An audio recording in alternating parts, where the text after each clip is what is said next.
And we're back. And we're still saying so. Thanks for coming back. I'm always excited for Thursdays. I'm super excited. So I'm recording this on Wednesday evening.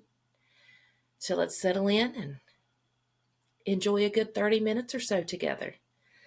Let's remind ourselves what we're saying so about. In Psalms 107, verse 2, it tells us, "Let the redeemed of the Lord say so, whom he has redeemed from the hand of the enemy." That's what we're talking about. We're saying so because I have been redeemed from the hand of the enemy, and I want to give voice to that and celebrate it as much as I can. Okay, look, y'all. Welcome to Good Burger, home of the Good Burger. Can I take your order, please? Hey, landing, clear to land, clear to land.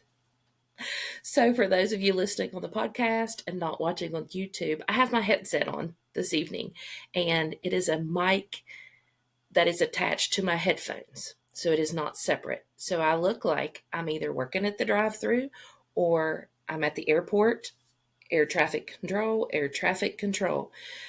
But it works. It works for me for now. As you can see, if you're watching on YouTube, I move around a lot. I use my hands a lot.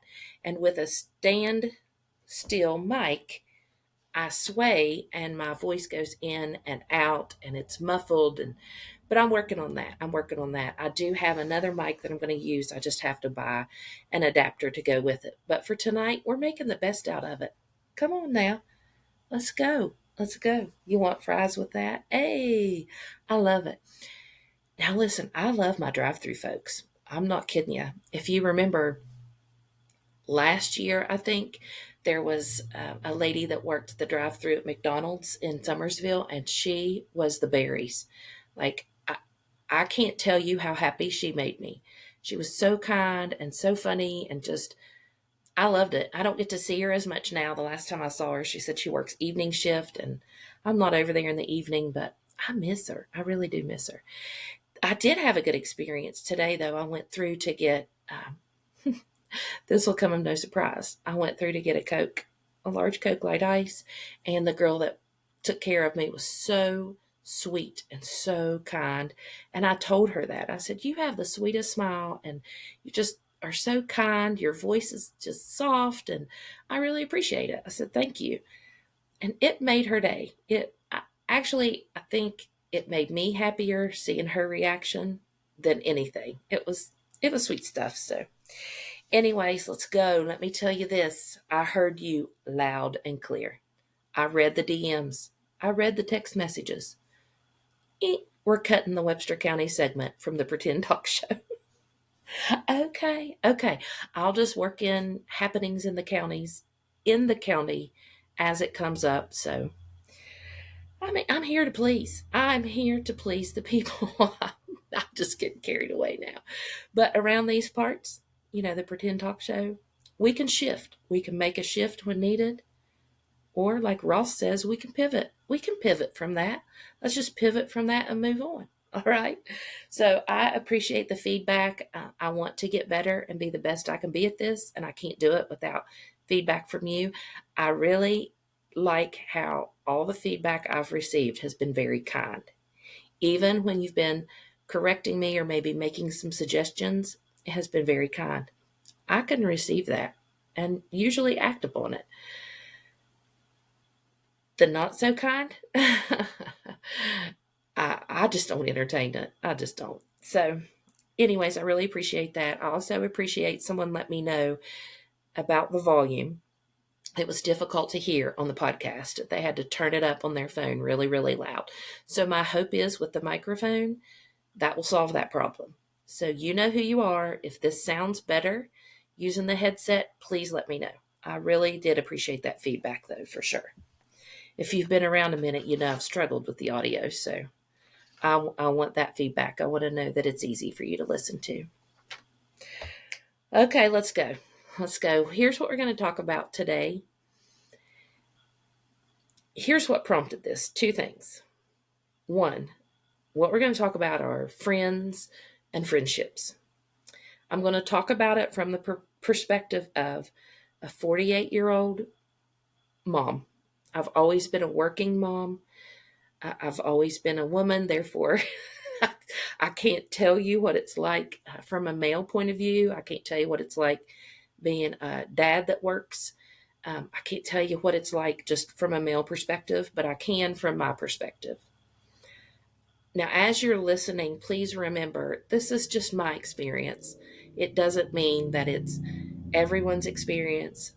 It doesn't mean that there's been any research or there is any scientific data to support what I'm sharing. This is just my experience when I was a young mom with young kids working outside the home, and just what I went through, how I got through it, and where I'm at today with it. But what prompted this is on Facebook, I've seen a couple young moms. They're moms of littles that maybe some of the kids are in school, some are not. Some of the moms work outside the home, some work in the home. And I've seen them post either this little meme or saying that talks about something along the lines of wishing they had more friends, wishing they could hang out with their friends. Where's all my friends at? I wish my friends would come over. Just something related to friends. And I thought, oh, I remember those days. I remember those days. I thought they would never end. I thought I would be lonely forever. I remember those days. So I want today, by the end of the episode, young moms at home with littles, I want you to be encouraged. I want you to know there is hope. And I want you to know that you are seen, you are heard, and you are loved. Now, ladies that are listening that are my age, I want you to go back to when you were in your young 20s or whenever you had your kiddos and they were younger. And your kids, your family, your home, your husband, that's where your focus had to be. And that's where and who got most of you. So go on back to that time in your memory. And let's encourage these young ladies that they're going to get to the other side of this. They're going to get through it. And it goes a little quicker than what it looks like right now, that's for sure. But that was one thing that encouraged it. And then the second, that prompted this topic to be what we focus on today. The second thing was a dear friend of mine. I met him when I was 14 years old. He has seen me up, down, and all around. He has seen me before Christ and after Christ. He has seen me before I was married, after I was married. He's went through graduations, my graduation, my children's graduation. He's went through me getting married. He's went through me having kids. He's went through deaths. His parents, we've went through his parents passing, my parents passing. We've just went through all sorts of stuff together. So we met when we were 14. I had friends that were older. That's a story for another day.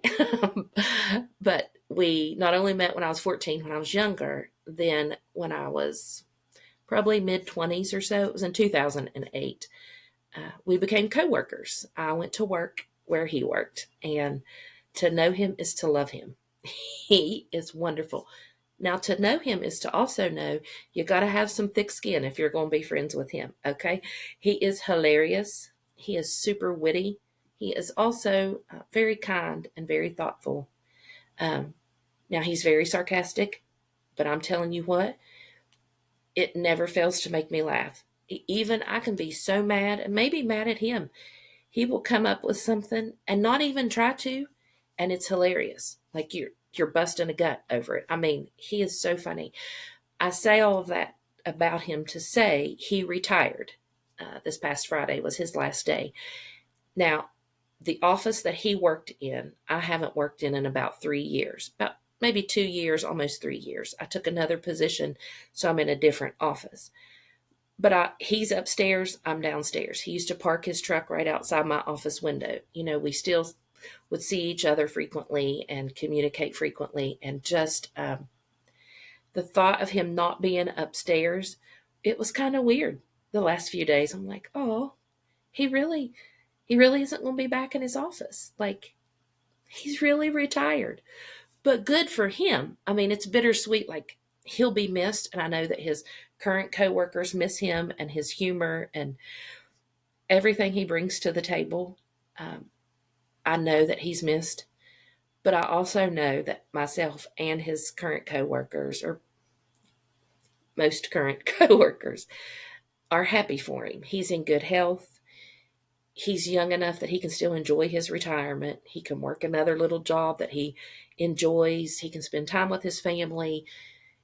He's doing what you're supposed to do when you retire. But you get close to your coworkers. At least I have.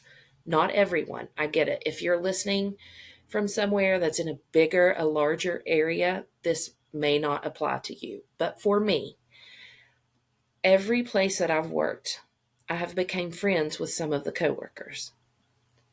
Okay, I'm not saying that every experience with that was positive. Okay, again, that will be a topic we cover another day. For today, I'm going to focus on the positive ones.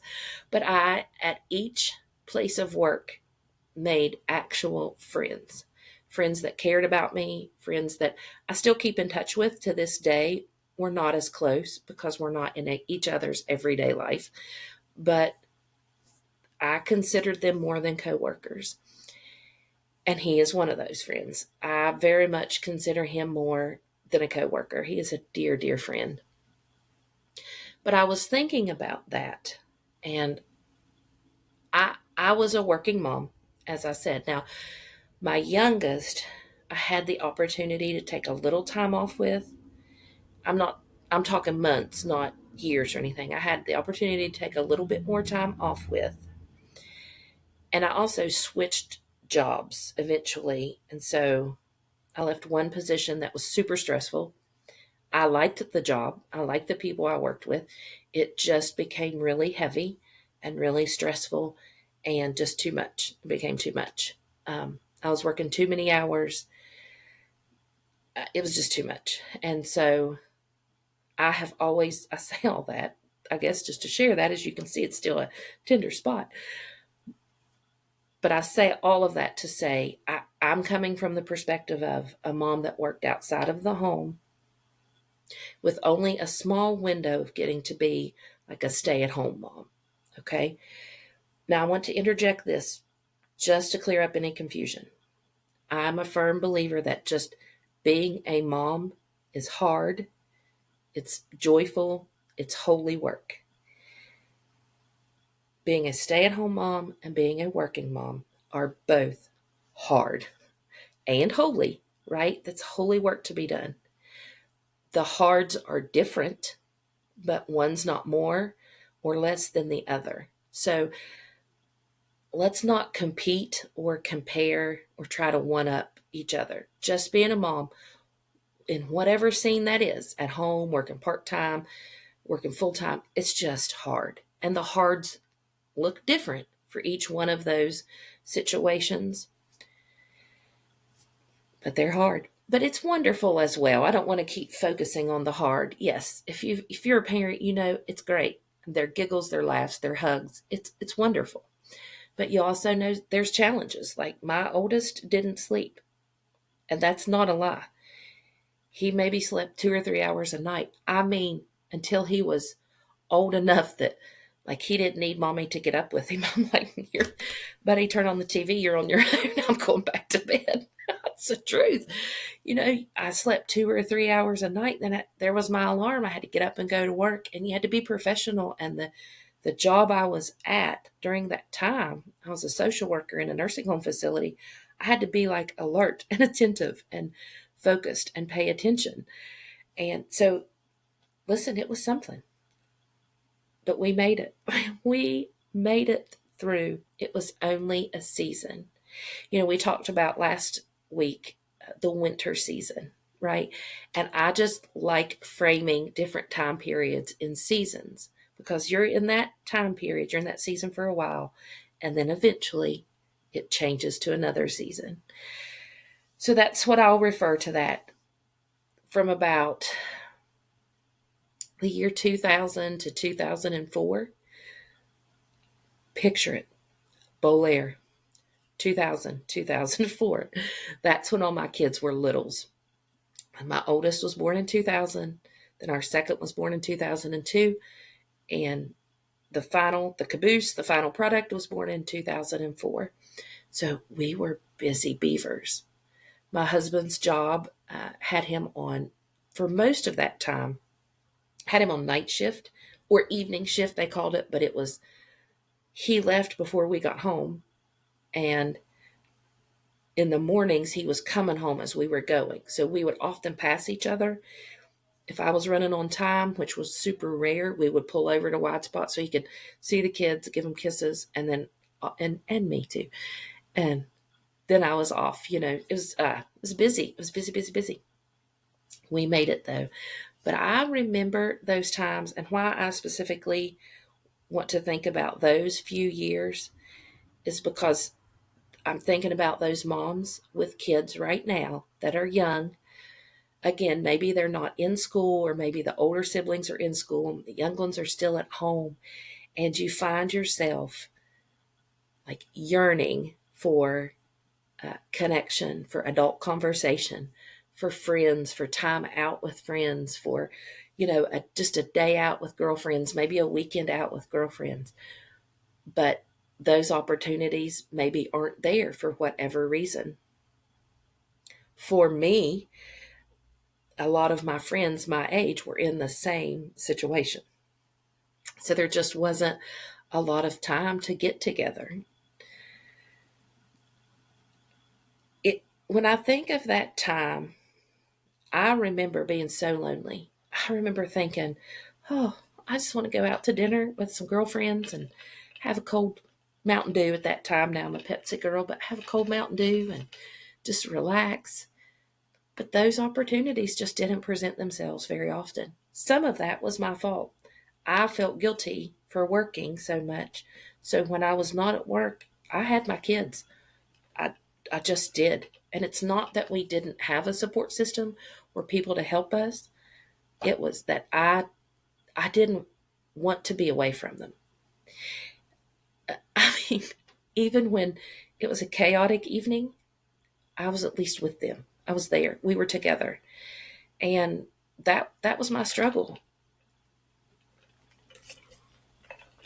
I didn't want to leave them because I already had for 40, 50 hours a week. Normally it was a 50-hour week. So, with that being said, I was in a season of pouring into my kids, pouring into our home and my husband. We spent time with our parents, their grandparents. We spent time with their aunts and uncles. We spent time with my husband's parents. I mean, that's just where any extra time was. I wasn't out with friends, and we didn't have, oh gosh, I'm really going to age myself. We didn't have social media, quite as many platforms as there happens to be now. Oh, I mean, it's right on the tip of my tongue. I want to say it, but here we go. I'm going to age myself. We had MySpace, okay? But even it was a little different than like Facebook. But I say that now because at least moms that find themselves in this season of little to no contact, maybe with your friends, you have social media, you can kind of keep up with them. You can text each other, you can FaceTime each other, Snapchat each other, Marco Polo each other. There are just more ways of connection that we didn't have. So we were really, when I say we, I just mean the other moms like my age in the same season. We're just out there living it alone. I mean, we were like, it was rare. I'm not saying that I never went out. That's not true. But it was just super rare that I was away from my kids and with a friend. So what do I suggest? So there's the situation. There's the problem, right? Where's the resolution? Where's the encouragement, you might be asking? Well, I've given this some thought. I've given this some thought to encourage you young moms out there that feel like that you really just need you need adult interaction. You need something other than Bluey or the Wiggles or Minnie Mouse on TV. Like, you just long for something different than maybe what you're in right now. And that's not bad. Don't beat yourself up for that. That's human. It's being human, okay? So, a few things I want to encourage you with is this, now that we've talked about how hard it was. I mean, listen, gosh, you might be listening to this thinking, woo, did she enjoy that time at all? Again, that's probably an episode for another time, but those baby, toddler, preschool years, they were challenging. They were wonderful. Yes, I have great memories, but it was a juggle. And I know I can see some young moms right now. I can see their faces. I'm thinking of them while I'm talking about this. You know what I'm talking about. You love them, and all those good morning kisses and giggles, and you blow on their belly and they laugh and all the bubble baths. Oh, it was so fun, so fun. But there were times when you just longed for something a little different. Not not forever, just for a couple hours here and there, right? Now there are some moms that are better at juggling that. They make sure that they connect with their girlfriends. They make sure that they stay very active in one another's lives. Hey, that's great. I'm not knocking that.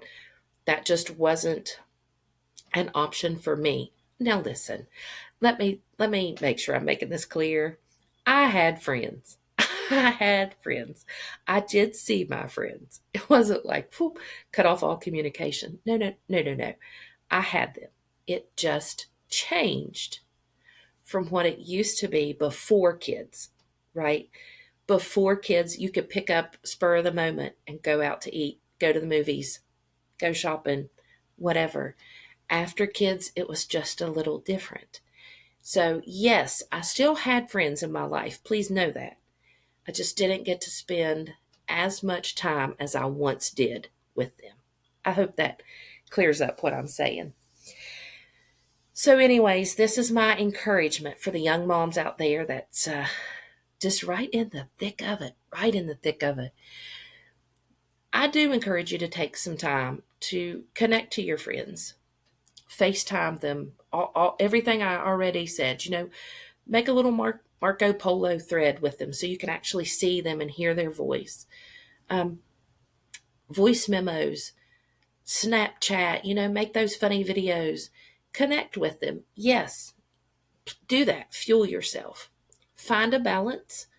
Don't let that become a majority of your time, but certainly make it part of your time that you get to connect with your friends and encourage each other.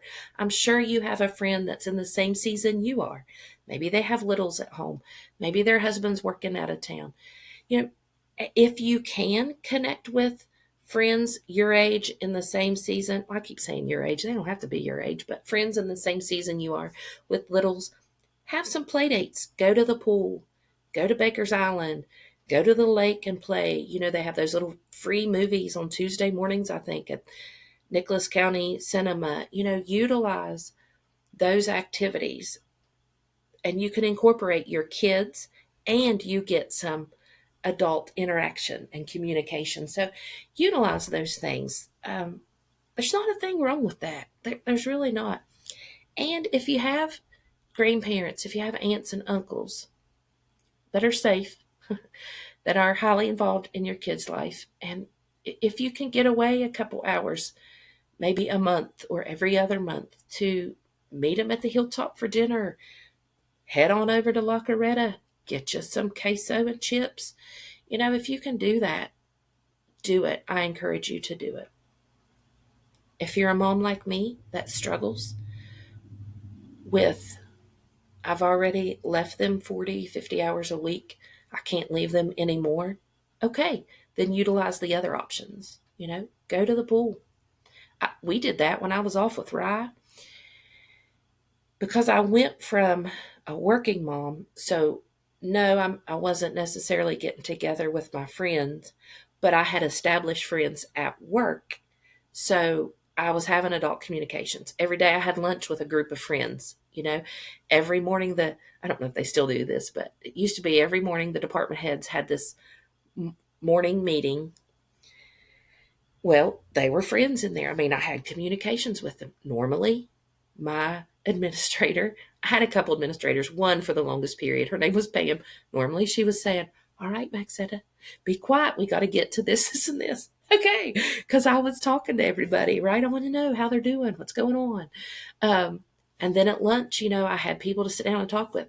Some of the staff I was good friends with there at work. So I was getting filled up with that adult interaction. So for me, even though sometimes the weekends and the evenings, they were maybe lonely or long, or I would hear about, other groups getting together and going here and going there, and I get a little jealous. I had that like FOMO, fear of missing out. I still had that fill up at work with those coworkers. And I still could. I mean, my friends came to the house to see the kids, or I'd call a friend and they'd ride with me to Summersville or whatever. I had the mighty minivan, so we'd load up just everybody we could get in there. Church was big for me. Church was a big place where I found, what word do I want to say? Like connection.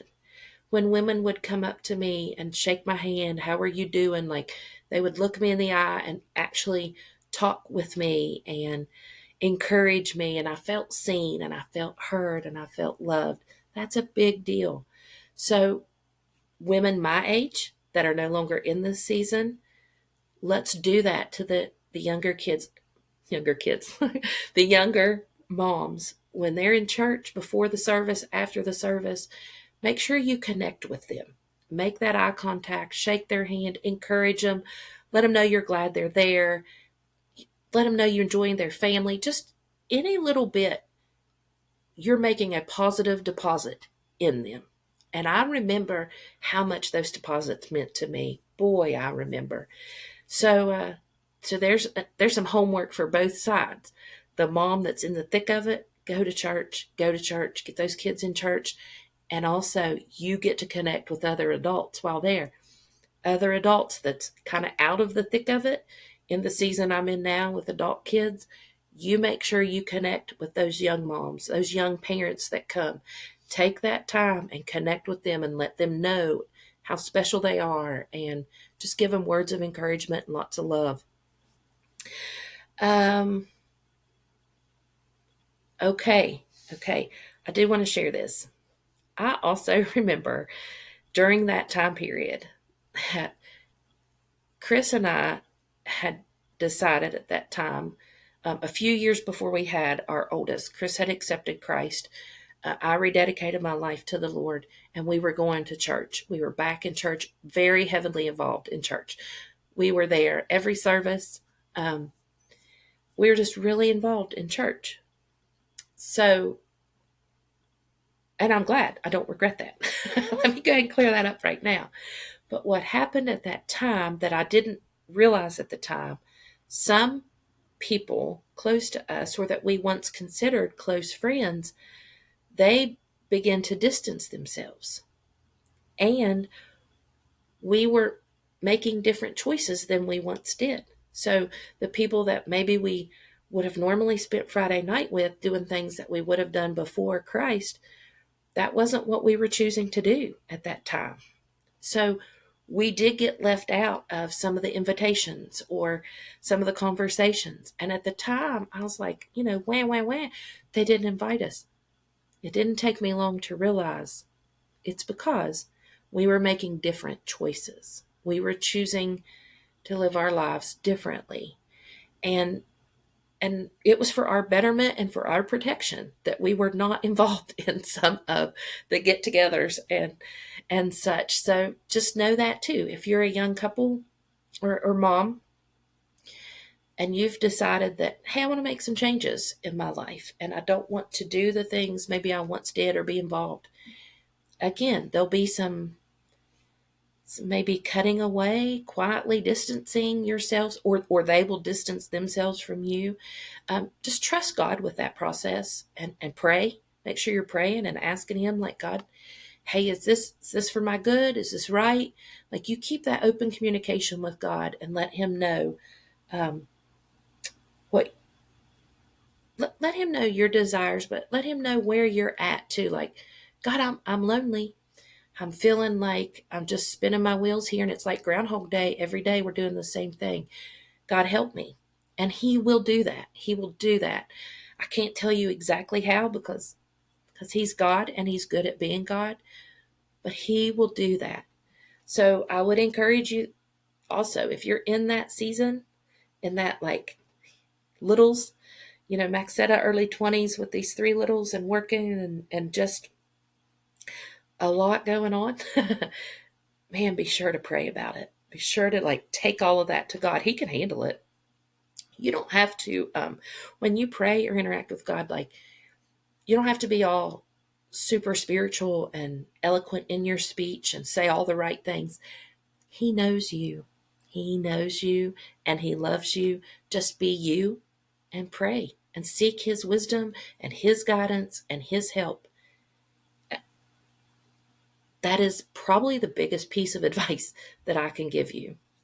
But now I have some more things, but now that is the most important. All right.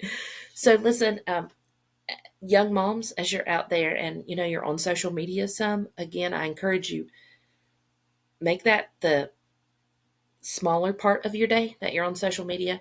One thing that social media can do is it can make you compare yourself or feel jealous of or want to be maybe what you're seeing all over the pages. If that comes up, it does me sometimes. Summer's the worst for me. I see people on all these vacations and I feel like I want a vacation June, July, and August, and I can't. So sometimes unfollow people. They don't know. They don't know. Just take a break. Take a break. Just unfollow them and to remember to be grateful for what you have. Remember to be grateful for your kids. And even if you don't take a vacation, I shared an episode on this a while back. Your vacation can literally be making a fort in the living room and having a couple nights acting like you're camping out. It doesn't have to be to the Bahamas or wherever. Okay. So if you find yourself struggling with that, unfollow whoever it is just for a little bit, not forever. Step away and be present. Focus on what you do have. All right. Let me see here. I made myself some notes. So hang in there. Hang in there. I want to share this with you too. The time will come when you'll transition out of that period. Like, your kids will start going to school and you'll become friends with the parents of kids your age. When they start entering extracurricular activities, all I can do is use sports because all of mine were sports. Gracie did do some showgirl. So when your kids start getting involved in extracurricular activities, the parents of the children involved in those activities, you will then begin to develop a friendship with them. And some of them you'll go all the way through. You'll go all the way through. I think about, I'll say her first name. I don't think she'll mind. Her name's Linda. We did go to high school together. She's a year older than me, I think. Maybe two, but I think at least 1 year older than me. We went to high school together. Yes, we were friends, but we didn't like hang out outside of high school. Then there was that time period where I was in it. Remember 2000 to 2004, I was in it. But then as my kiddos started activities, her kiddos were around the same age. She has a son, I have a daughter that actually graduated at the same time. So we found ourselves at activities, at school events. And then you just develop a friendship and you text each other and you're involved. It doesn't mean that you're doing things all the time that doesn't involve your kids, okay? It just means you're developing a relationship, a connection with someone. And there are many of those. Dream of Pride, I miss her dearly. She is one of those to me. There are so many that, I think about Stephanie. There's just a lot that I could think of. And we went through many years together, some of them junior high and up, some of them high school and up. But that will become your friendship group. It really will. In saying that, though, you had to know this was coming. Let me give you just some advice from someone who's kind of been there, done that. You want to stay close to people that are going the way that you want to go. All right. Now I'm talking about your smallest circle, your majority of people that influence you. I'm not talking about everyone. I have friends that we are very different and I love them dearly and they are funny, but they're not friends I'm going to call for advice and our lives are very different. I don't want my life going in the direction of theirs. And they might feel the same about me. So I would just say to you to proceed with caution from someone who made mistakes in this area is to stay close to in your like inner circle, stay close to the people that are going the same way as you. Let me share this scripture with you real quick. It's in 1 Corinthians chapter 15, verse 33. And I actually pray this over my children. So you might want to write this down. If I don't care if your kid's 32, 12, 2 years old, start praying this over your children and yourself. So moms and dads, but I'm a mom, so that's probably who I'm speaking to. Pray this as you're asking God, I need some good friends. I need good friends. I need good influences in my life. I want to connect with other women. Pray this. Let me read it to you and then we'll adapt it to a prayer. It says, do not be deceived and do not be misled. Evil companionships, evil communion, evil associations, corrupt and deprave good manners, good morals, and good character. That's in the Amplified Version. In King James, it says, do not be deceived. Evil communications corrupt good character. Let me read it in the New King James Version. If you've been here a while, you know I like to use a few different versions. Do not be deceived. Evil company corrupts good habits. And the study note says, it is to show that our lives are influenced by what we believe and with whom we associate. I really want to drive that home. I have seen it. I have lived it. Listen to me.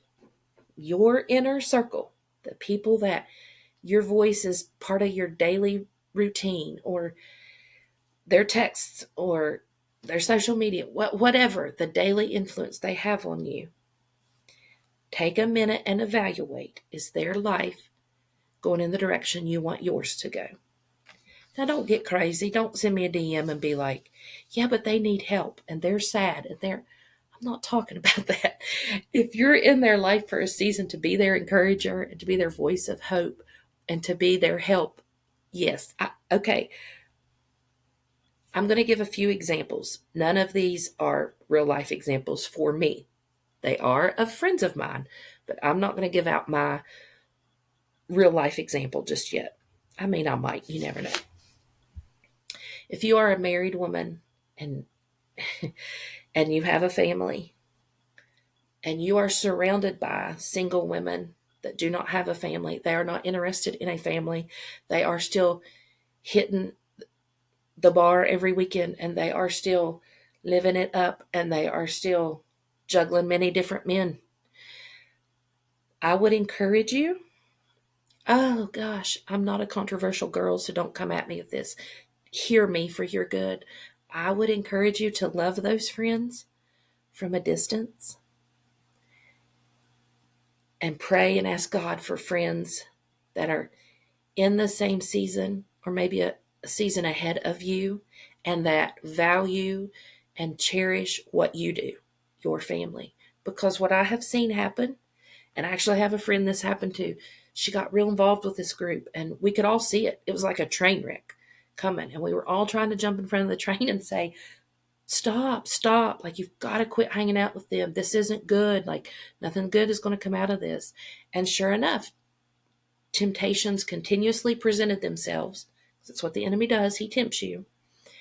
Those temptations were many different things. Other men, alcohol use, inappropriate behavior, being away from her family all hours of the night, every weekend. And so she fell into their lifestyle. Well, I mean, what do you think happened? her family, her marriage, everything dissolved, and it's totally different than what her heart's desire was. She got caught up in that. So I say all that to say, be aware of who you're spending your time with a majority of the time. That group of single ladies, listen, they were funny. They were a hoot. I'm not saying don't be friends with them, but I am saying evaluate your friendships. Evaluate the influence that you let other people have on you and that you have on other people. And I'm not saying if you're married, you can't have single friends. No, no, no. Don't hear what I'm not saying. Just hear that the people you surround yourself with, the voices, their actions, what they believe, their characteristics, they're going to rub off on you. You know it. I can think of places, like different workplaces I've been. I'm with these people. You're at work more than you're at home, and I pick up some of their characteristics and some of their habits or some of their thoughts or their words. And sometimes that's good and sometimes it's not. And remember, you're having that same influence on someone. So I would just really encourage you moms out there, be aware, and pray about it. Pray about it. God, bring me godly friends. God, put people that love you in my path and let us click and get along well and find some common ground and let those be the influences in my life. This is going a little longer than I had initially planned. Sorry about that. But I just want to really encourage you, younger ladies that are in the thick of it, maybe find yourself a little lonely. Man, keep getting up, keep persevering, keep pushing through. It is a small season right now. It will eventually pass. It will pass. I encourage everyone listening, the people in my stage of the game that are older and have already been through that, encourage these young ladies. Encourage them. Send them a couple messages for hope. See if they want to get together an evening and with their kids, and go to the park or the island or go walk the track, sow into them as you wish someone would have sown into you. And I have people that did that for me. So I want to encourage both sides or both groups of people, the moms in the thick of it and the moms that have been through it. And now we have some free evenings, So yeah, let's just, let's be to those coming up behind us who we needed during those times. Right on. I, I do want to recommend a couple things for everyone, no matter which camp you're in. If you're in the me current season or me in 2002, 4, those years. On Facebook, there is a page that I follow, and it's called Sister, I Am With You. I love their posts. A lot of it is about friendships. You'll love it. I have one of their books, but I couldn't find it tonight to give you the exact title. I haven't read it all the way through. I read some of it. That's a confession for another night. But that's a really good page. I recommend you following and reading. I really like it. I like it so much. Oh, let me see. Oh, let me share this little poem with you, and then we'll wrap it up. This is by Elizabeth Hasselbeck. She used to be on The View. Don't hold that against her if you don't like The View. But she was on there for a short time. But she's an author. She's a speaker. I just enjoy her take on things. She actually left a very public, high-paying position. She was a reporter. She was on the show Survivor. She left a very high-paying public position to step down and do what was best for her family. And she became a hands-on mom and wife. And anyways, she has a book out. It's great. Okay, back to the poem. It says, imagine the details of your life like water in a sacred cup. Now, this is Maxetta's version. I often refer to it as a story, different chapters. So imagine the details of your story like water in a sacred cup. Before you share with someone, ask, how will this person carry my water? Will they carelessly spill it if they move too fast? Will they intentionally drip it out? Listen to that quote. Will they intentionally drip it out? Will they hold it and protect it? Will they use it to water something that you don't want to water? If you don't believe the person has the capacity, the strength, the discipline, or the devotion to hold your water responsibly, don't pour your details into their cup. You hold your own water. Okay, I added the hold your own water. I like that so much as we were just talking about friends and the young moms that are in the thick of it that might find themselves a little lonely. When that right friend does come along, ask yourself those few questions. Will they hold this cup of water in an honoring way? Will they protect it so it doesn't drip out? Yeah. So that's just something to think about. I thought that was really neat. I hope you're encouraged today by this. I just had to share it. I thought, oh, I remember those times. And I kind of there was two ways that I wanted to talk about friends and friendship. And of course they overlapped and I didn't want them to do that, but they did. I can't change it now. So we'll probably talk about it a little more, but young moms, hang in there. You're doing a good job. You're doing a good job. And what you're doing matters. Working mom, stay at home mom, work from home mom, part-time work mom, whatever it is, your home and you as a mom, your parent, that's a mission field. Like that matters. It matters in the kingdom. It matters to that little person or persons. Like it matters. It is valuable. So I hope you're encouraged. Leave me some comments on YouTube. Please make sure to like the YouTube channel. Make sure you're subscribed to the YouTube channel and the podcast. Make sure you like it. Leave reviews. This helps it make its way around so other people can find it. If you're encouraged or you think anyone can get something out of our little discussion tonight, share it on your socials for me. Maybe text it to a friend that might need it. Reach out to me in my DMs normally, Instagram or Facebook. If you have my number, text me. Let me know the good and the bad and what you think of this episode. And also, it's okay. We can agree to disagree around here and still be kind. But that's what I ask of you. If you like what went on here tonight and you think others could be encouraged, please share it on your socials. Please please give me a review. It just helps me so much. Okay, that's it. I went to longer than I thought, so I'm wrapping it up. I mean, longer than I intended to. Yeah, so here it is. Thanks for listening, and we'll do it again next week.